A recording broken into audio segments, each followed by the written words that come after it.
드리겠습니다. 천마가 중국에 가면 정말로 이렇게 고구마만한 천마들도 굉장히 많습니다. 천마를 보면 너무 하얀 천마도 있어요. 그러면 일단 가격이 더 비싸지 않습니다. 더 싸요. 누리끼리하고 이상한 색으로 되어 있는 천마도 있습니다. 걔네들은 비쌉니다.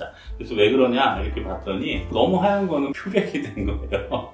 표백때 썼으니까 벌러지도 안 생기고 오래갑니다. 그러다 보니까 싼 거고 색이 누렇게 되어 있는 것들은 표백제를 사용을 안 한 겁니다. 중국에서 일반적으로 약재를 구입을 할 때는 하얀 거를 좀 피하는 것이 좋습니다. 간혹 가다가 산약도 저번에 한의식도 이렇게 사진 올라온 거 보면은 색깔이 어두워진 산약은 거피를 안 해서 그런 거예요. 거피를 하고 색깔이 뽀얗다 라고 하면은 일단은 이거는 탕찜을 한 거다 이렇게 생각을 하시고 구입을 하시면 됩니다. 원래 산약도 거피를 하는 게 맞긴 합니다. 유피를 해서 들어오는 이유는 항상 그거죠. 표백제 내지는 황집 이것을 피하기 위해서 그렇게 들어옵니다.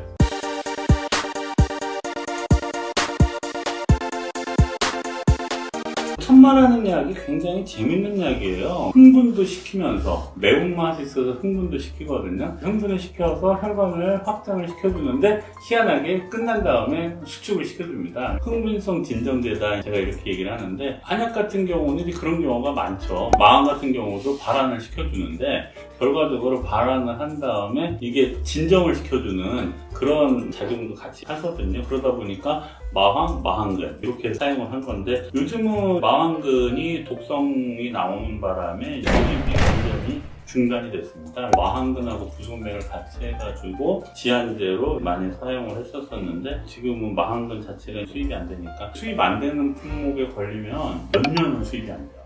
꼭두선이풀이 그렇게 된 건데 몇 년은 수입이 안 됩니다. 당분간은 마황근은 그냥 약장에서 없어진다 이렇게 보시면 됩니다. 맛이 매워요. 붓자라고 하는 거는 쫓아낸다, 물리친다 뭐 이런 뜻이거든요. 머리가 어지러운 것을 치료한다 라고 이렇게 돼 있는데 여기서 제일 중요한 게 뭐냐면 천마가 의외로 육질이 많습니다. 희한하게도 혈여자 금용입니다. 혈이 허한 사람들은 먹으면 안 돼요. 그래서 어떤 일이 발생이 되느냐, 바나베톨 천마탕이 큰 문제가 발생이 되는데 여자들 같은 경우 이제 어지럽다라고 했을 때 자음건비탕의 문제는 뭐냐면 잘체예요. 그 참 이름이 묘해. 자음에 가도 건비를 해준다 라고 되어 있는데 희한하게 자음건비탕 쓰면 체합니다. 속이 안 좋고 미식거리고 니길거리고 어지럽고 바나베톨 천마탕을 선택을 한다라고 해서 바나베톨 천마탕을 썼는데 저도 초창기 시절에 96년도인가 어떤 아줌마가 와가지고서는 머리 아프고 어지럽고 해가지고서는 바나베톨 천마탕을 제가 처방을 해드렸어요. 열흘 정도 있다가 전화가 옵니다. 전화가 와서 하는 얘기가 이 약만 먹으면 머리가 아프고 어지럽대요. 그래서 그럴 리가. 차트를 봤더니 이 아줌마가 원래 내원을 한 게 머리가 아프고 어지러운 거야. 아주머니 원래 우리 병원에 오셨을 때 머리가 아프고 어지러워서 오셨던 거예요. 근데 왜 머리가 아프고 어지러울까? 아니래. 자기 괜찮았대. 원래 다 환자들이 그런 얘기를 하죠. 그 집에서 약 먹고 나서 이 약만 먹으면 머리가 아프고 어지럽다 이렇게 얘기를 하더라고요. 야, 이거 참 곤란하다. 앵간히 이렇게 떼구장을 피면 이렇게 설득이 돼요. 알려주고 이런 것들이 이렇습니다. 괜찮으니까 그냥 드세요 이렇게 하면 되는데 완전 떼구장을 피우면 이거 방법이 없어요. 그래가지고 진짜로 어쩔 수 없이 환불을 해줬습니다.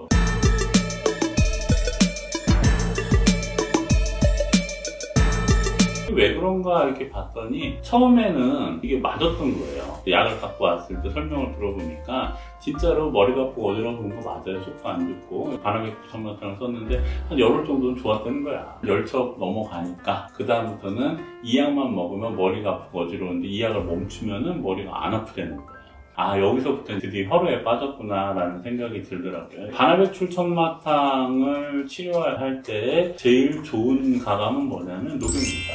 바나베톨 천마탕에다 녹용을 쓰게 되면 부작용이 하나도 없어요. 보약 먹으러 왔으면 당연히 이렇게 녹용을 써주는데 바나베톨 천마탕의 부작용을 없애려고 20만원짜리 약이 50만원이 되면 수긍을 안 하잖아요. 어쩔 수 없이. 그 다음에는 제니를 좀 넣어줘봤어요. 제니를 넣었더니 좀 괜찮아지더라고요. 의외로 바나베톨 천마탕을 먹고 머리가 더 많이 아프다라고 호소하는 분들이 꽤나 많습니다. 특히 여자. 남자는 별로 그렇지는 않은데 여자들이 꽤나 많습니다. 임상에서 보면은 그다음부터 나는 바나베톨 천마탕 못 쓰겠다 이렇게 얘기하는 하는 원장님도 많이 봤어요. 소아의 간염을 치료하고 탄탄도 치료한다. 예전에는 그렇게 많이 사용을 안 했었는데 어떤 게 발생이 됐든 중풍이 간풍내도 아니면 간양 상황 이런 식으로 가다 보니까 천마하고 조구등이 이렇게 세트가 돼가지고서는 중풍 치료하는 이제 묘약이 이제 많이 만들어지게 된 거죠. 탄탄에도 치료한다 라고 되어 있습니다. 어떤 분은 천마를 갖다가 술로 담아서 먹으면 좋다 뭐 이렇게 설명을 하기도 합니다. 여기에서는 수치 방법이 나오는데 결을 갖다 태워가지고선 거기다 넣는다라고 되어 있는데 여태까지 천마 수치에서 쓰는 경우는 못 봤습니다. 술에다 담궜다가 100원을 해서 사용을 한다라고 이야기를 하고 있는데 대부분은 그냥 씁니다. 되게 웃긴 게 뭐냐면 천마 보면은 나름 무겁거든요. 그리고 육질도 있거든요. 너무 가볍다 뭐 이런 표현을 하더라고요. 천마를 갖다가 다량 사용을 해야 된다 이렇게 하는데 한 돈 써도 부작용 나는데 다량을 사용을 했다가 혈여자한테 걸리면은 부작용이 너무 크잖아요.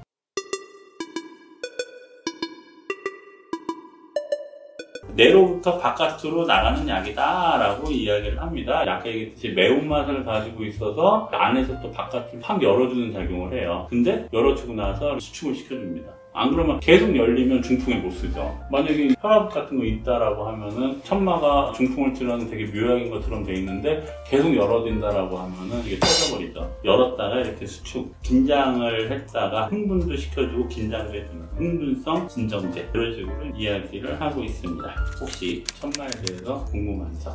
천마가 냄새가 똘똘한 냄새가 많이 나는데 그래서 술을 많이 담궈 먹나 봐요. 술 담궈 먹으면은 그 꼬리꼬리한 냄새가 좀 덜하고 꼬리꼬리한 것도 꼬리꼬리한데 냄새보다도 맛 자체가 약간 좀 매우니까요. 중국에서도 가보면은 천마만 이렇게 해서 먹는 경우도 있는데 그거는 그렇게 좋은 것 같지는 않아요. 어떤 약이랑 같이 이렇게 해가지고 부족한 것을 좀 보충을 해준 상태에서 천마가 들어가줘야지 그냥 천마만 단용으로 해서 술을 담궈 먹는다든지 하는 거는 좀 별로 그렇게 좋지가 않지 않을까 뭐 이런 생각이 합니다. 천마를 콩나치통에 효과가 있다고 해서 근근력들이 좀 많이 사용하는데 그거는 어떻게 생각하세요? 만약에 그렇다라고 하면은 소통을 시켜준다라는 개념에서 쓰는 거고 근골격계 쪽은 인동등이라든지 만영자라든지 이런 계통의 근골격계에 해당되는 약재들이 있어서 굳이 천마까지는 안 씁니다. 천마까지는 큰 문제는 없고요.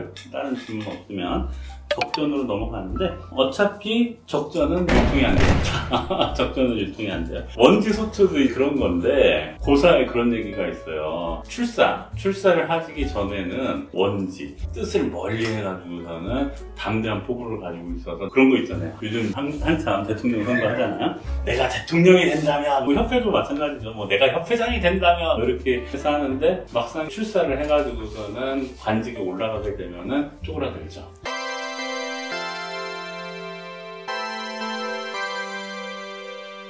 소초가 나오는 처방은 그냥 다 원지로 쓰시면 돼요. 적전이 나와 있는데 적전이 나와 있는 처방은 그냥 다 천마로 쓰시면 됩니다. 그거를 좀 얘기해 드리려고 한 거고요. 독불초라고 얘기를 하죠. 혼자만 안 움직인다. 근데 물리적으로 그게 가능할까라는 생각이 좀 들어요. 그러니까 마황도 예전에 한번 그런 얘기를 했듯이 책에 읽다 보면 그렇습니다. 눈이 엄청나게 내렸는데 마황을 심은 곳엔 눈이 하나도 안 쌓이더라. 설마 그럴까? 아니, 이건 안 봐가지고 제가 뭐라고 얘기를 할 수가 없는데 독불초도 여러 파트에서 여러 번 나옵니다. 불초에 대한 거. 중풍 치료하는 약재들에서도 여러 번 나와요. 꼭 적전만 그런 게 아니라 바람이 불어도 얘는 안 흔들린다. 물리적으로 그렇게 되기는 좀 어려울 것 같은데 하여간에 그렇습니다. 천마의 묘목이다. 천마 같은 경우는 리에서부터 바깥으로 나갔는데 얘는 표에서부터 리로 들어가는 약이다. 탈충, 고독, 그 다음에 산병, 옹적 뭐 이런 것을 치료한다라고 되어 있습니다. 이 풀은 있어 풍으로써 움직이지 않는다. 그래가지고 바람이 없으면 흔들린다라고 되어 있잖아요. 그러면 그 중풍 환자가 아닌 멀쩡한 사람이 먹으면 또 중풍 맞으면 안 되잖아. 조금 의미가 없지 않을까 이렇게 생각을 합니다. 오늘은 적전까지 하고 다음 시간에 창출 백출 드디어 기원 백출이 나오면서 재미나게 공부할 것들이 많을 것 같습니다. 오늘은 여기까지 할게요. 고생 많으셨습니다.